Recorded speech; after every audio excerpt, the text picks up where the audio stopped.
और एक बिटिया। पुत्रों का नाम था रुक्मी, रुक्मिरथ, रुक्मिबा, रुक्मिकेसी और रुक्मिमाली। और उन पांचों भाइयों की एक बहन थी जिसका नाम था रुक्मणी।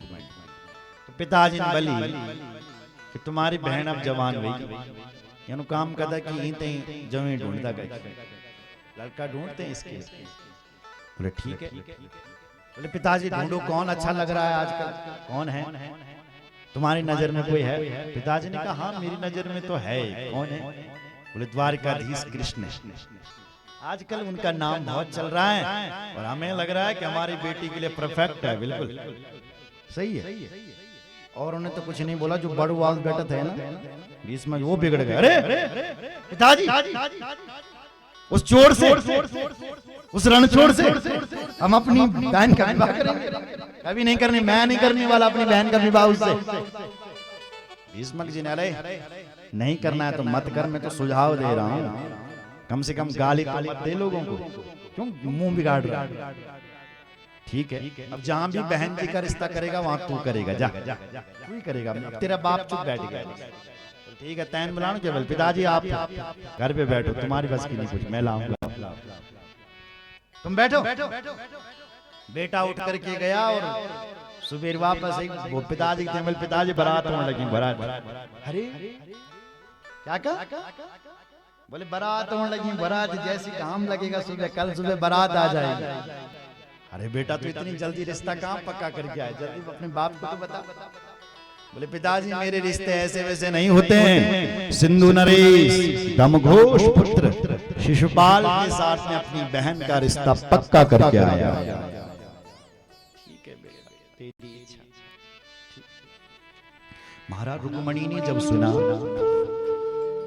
कि बोल सुबेर मेरी बारात आने लगी, जन गाम लगल भैर तनी बैंड बाजा लिखते आएगा कौन? शिशुपाल। रुक्मणी जी की धड़कन तेज होने लग गई। हे भगवान जी क्या होगा? तो रुक्मणी जी ने अपनी भाभियों से बताया, भाभी जी क्या होगा? भाभियों ने कहा रुक्मणी यदि कुछ नहीं हो सकता, उस समय फोन का जमाना तो था, नंबर डायल किया और फोन किया। तो भाभियों ने कहा कोई बात नहीं, काम करो कि कुछ नहीं है तो भगवान कृष्ण की अगर तो सच्चा प्रेम करती है, क्योंकि रुक्मणी जी भगवान कृष्ण से ही प्रेम करती है। कहा तो यदि भगवान कृष्ण से प्रेम करती है तो तू एक पत्र लिख दे और भगवान कृष्ण के लिए भेज दे।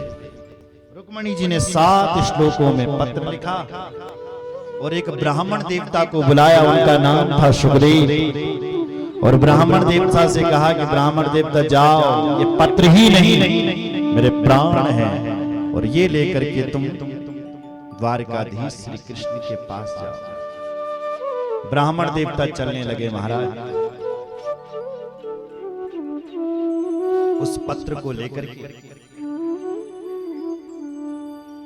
गए।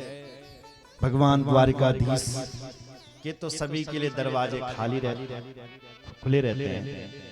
ब्राह्मण देवता आए और भगवान से मिले।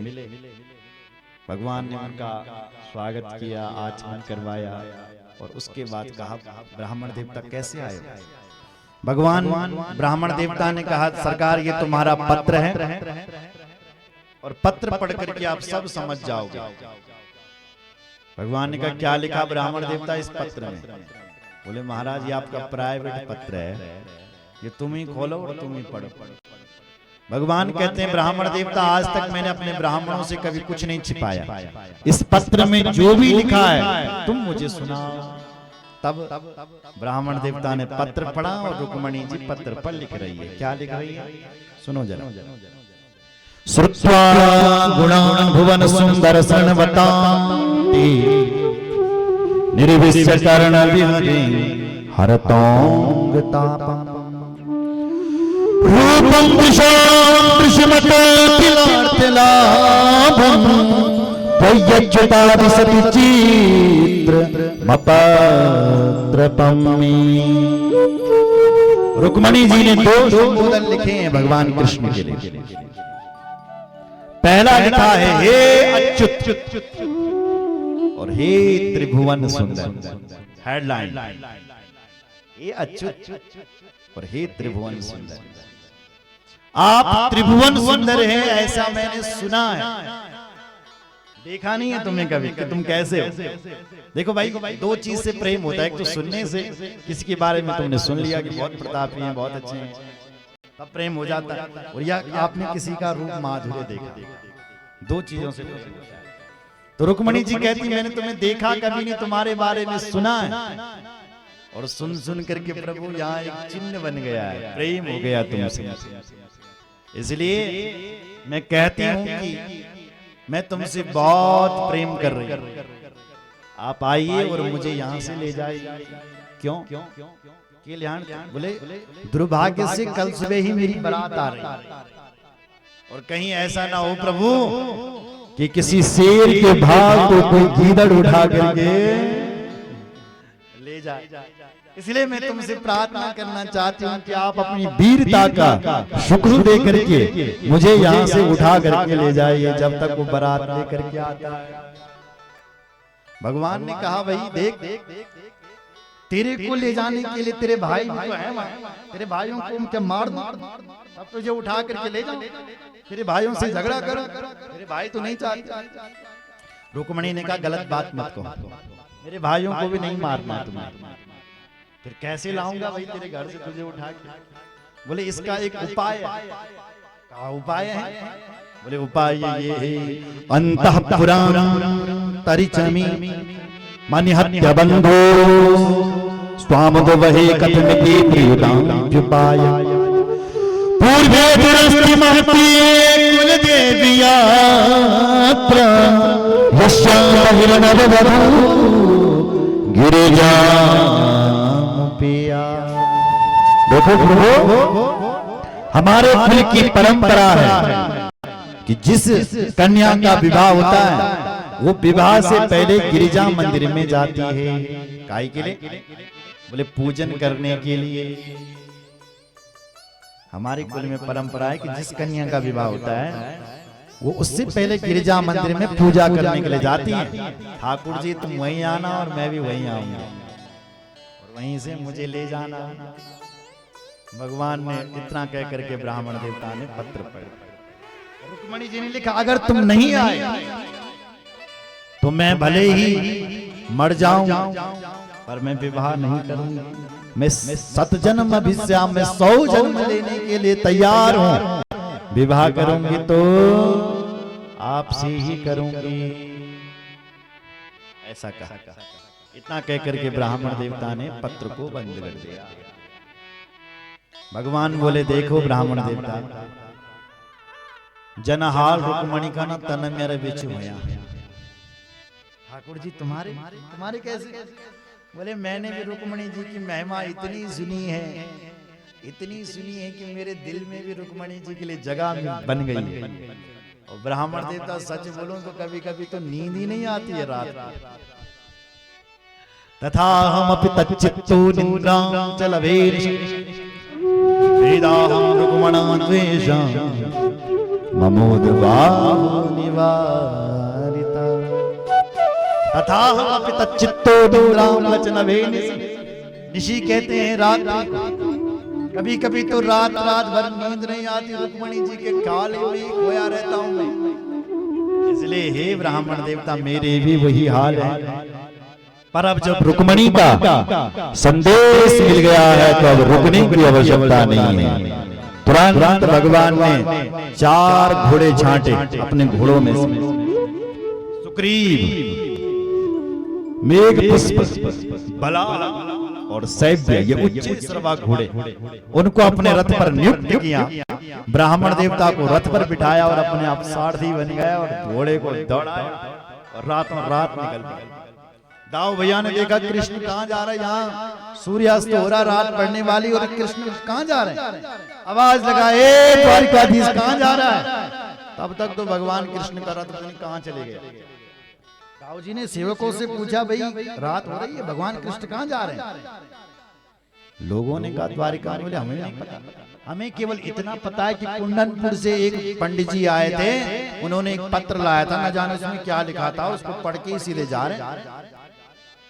दाऊ भैया बोले अब का मुझे सब पता है कहाँ जा रहा है।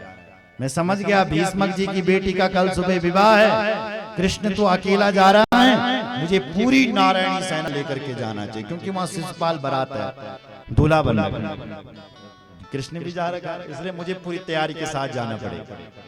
भगवान गए, रातों रात माला। गजब की बात यह है कि जब तक रात खुली तब तक भगवान कुंडनपुर पहुंच गए, रुक्मणी के घर। तब तक शिशुपाल भी यही थे, बैंड बाजा लेते हैं, धाड़ धाड़ बारात। अरे लोगों ने सुने रे बारात है सड़क पर, लेने जाओ। तो भीष्मक जी का जो बेटा था रुक्मी, उसने कहा पिताजी यानी काम करे कि पहले सगाई, आजकल जैसे विवाह हो रहा है कि शादी से पहले सगाई, वही हुआ था। रुक्मी कह रहा, बोले पिताजी उस समय में बात करके आया था, सगाई नहीं चढ़ा, एक काम करो तुम पहले सगाई का सामान चढ़ाओ, दूल्हा सरकार के चढ़ू। ठीक है बेटा। पिताजी सगाई का सामान लेकर के जा रहे थे, शिशुपाल बारात लेकर के आ रहा था, जनवासी में बैठा हुआ था। तब तक भीष्मक जी सगाई का सामान लेकर के जा रहे थे, तब तक किसी ने खबर करी, बोले भाई सुनो, अपने नगर के बाहर द्वारिकाधीश कृष्ण खड़े हैं। और जैसी भीष्मक जी ने कहा कृष्ण, ये तो पुजारी, उन्होंने कहा पहले हम उनका स्वागत करेंगे। दौड़ दौड़ करके गए, भगवान कृष्ण को देखा, मिले, आलिंगन किया, सरकार आज बेटी का ब्याह है, कितने शुभ मुहूर्त पर आप मेरे घर आए, आओ महाराज स्वागत। जो सगाई का सामान लेकर के जा रहे थे सेवक, उन्होंने सोचा शायद यही दूल्हा है, और उन्होंने सारा सगाई का सामान भगवान के चरणों में चढ़ाना शुरू कर दिया। सगाई चढ़नी थी शिशुपाल की, सो चढ़ गई गोपाल। भगवान बोले भाई इतना सब करने की क्या आवश्यकता है। भीष्मक जी ने कहा गड़बड़ तो हो ही गया। कहा महाराज जैसी मैंने सुना कि तुम आ रखे, मैं तो बावरा हो गया, दीवाना हो गया, आप मेरे घर चलो। भगवान चल पड़े, चलो। जैसी नगर में आए तो नगर वासियों ने जैसे ही भगवान का दर्शन किया, ओहो सब लोग यही कहने लगे, हमारी रुक्मणी को यही दूल्हा मिले, यही दूल्हा मिले, यही दूल्हा मिले, यही दूल्हा, ऐसा कहने लगे। बोलो जय श्री राम, यही दूल्हा मिला। भगवान को लगा कि भाई ज्यादा यहाँ रहना ठीक नहीं है, इसका बेटा बड़ा खतरनाक भी है, इसलिए यहाँ से। इधर रुक्मणी जी तब तक माला जप रही है कि अभी तक ब्राह्मण देवता नहीं आए, और भगवान शिव जी को याद कर रही है। दुर्भगायान में दाता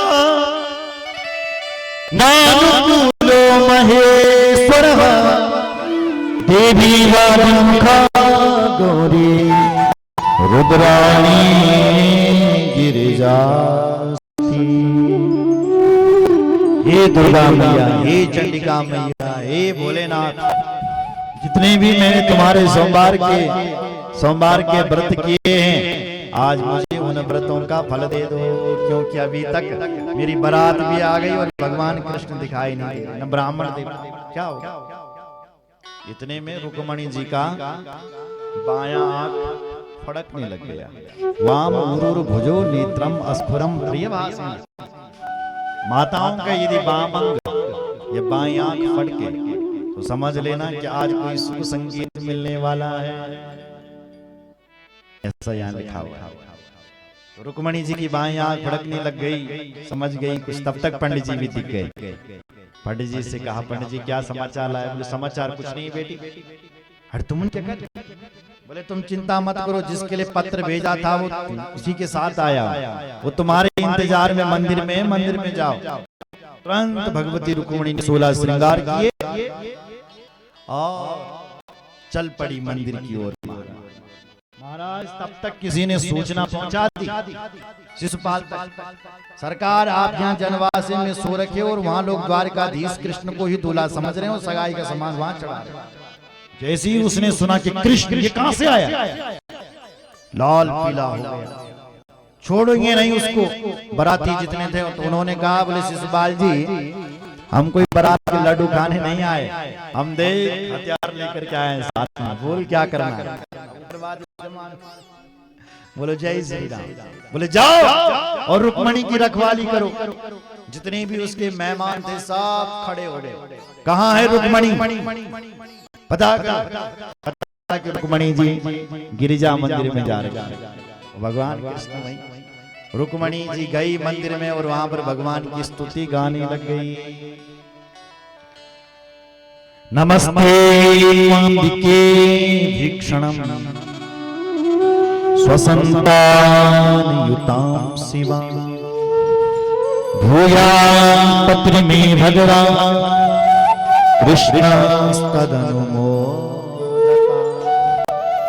हे दुर्गा मैया, हे चंडिका मैया, हे शारदा मैया, श्री कृष्ण ही मुझे पति रूप में प्राप्त हो, आप मुझे ऐसा वरदान दीजिए।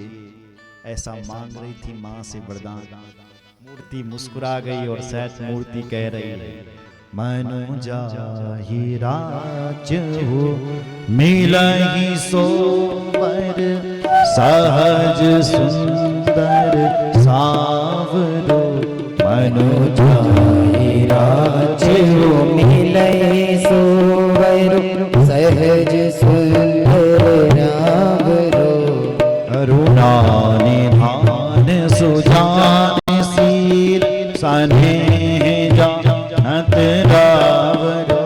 करुणा निधान सुजान शील स्नेह जानत रावरो। मनु जाहि राज हो मिलाई सोवर सहज सुंदर सावरो। मनु जाहि राज हो मिलहि सोवर सहज सुंदर भगवती का आशीर्वाद लेकर के रुक्मणी जी बाहर आई और बाहर क्या देखा कि विशाल सेना खड़ी है। रुक्मणी जी घबरा गई। रुक्मणी जी कहती है, मैंने तो पत्र में लिखा था कि मंदिर में कोई नहीं होगा, यकती इतनी बड़ी सेना आई, अब इस सेना में मेरे पति कहाँ होंगे, कृष्ण कहाँ है।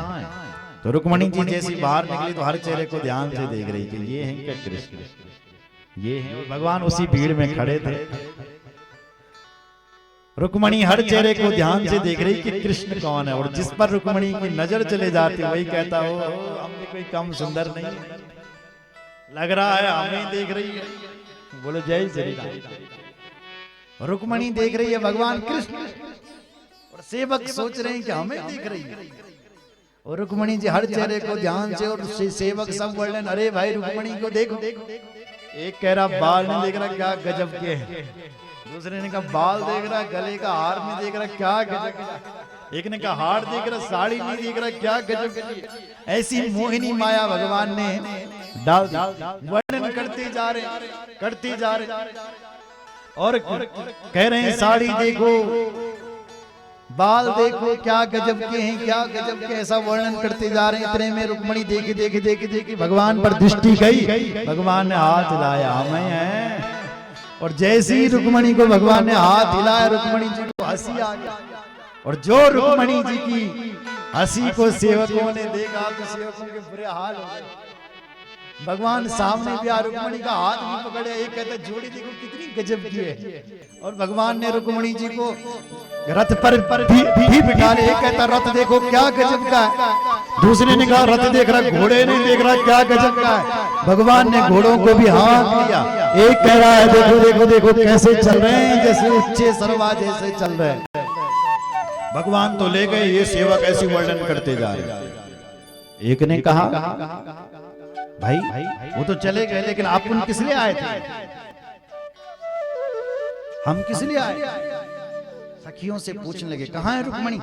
एक ने कहा रुक्मणी रखवाली वाली, कहाँ है रुक्मणी, कहाँ है रुक्मणी, कहाँ है कहाँ है कहाँ है कहाँ है। रुक्मणी की जो सखी थी तो कल तुम बांगले पे इतनी आए हैं वाह, तुम आए ना बांगले पे, कहाँ है रुक्मणी। बोले रुक्मणी तो चली गई। बोले कौन ले गया? बोले वही मुरली वाला। बोले पकड़ो, भागो। भगवान के पीछे चल पड़े महाराज और भगवान के रथ को पकड़ लिया रास्ते में। कहते हैं चुनौती देते हैं, पकड़ो पकड़ो पकड़ो।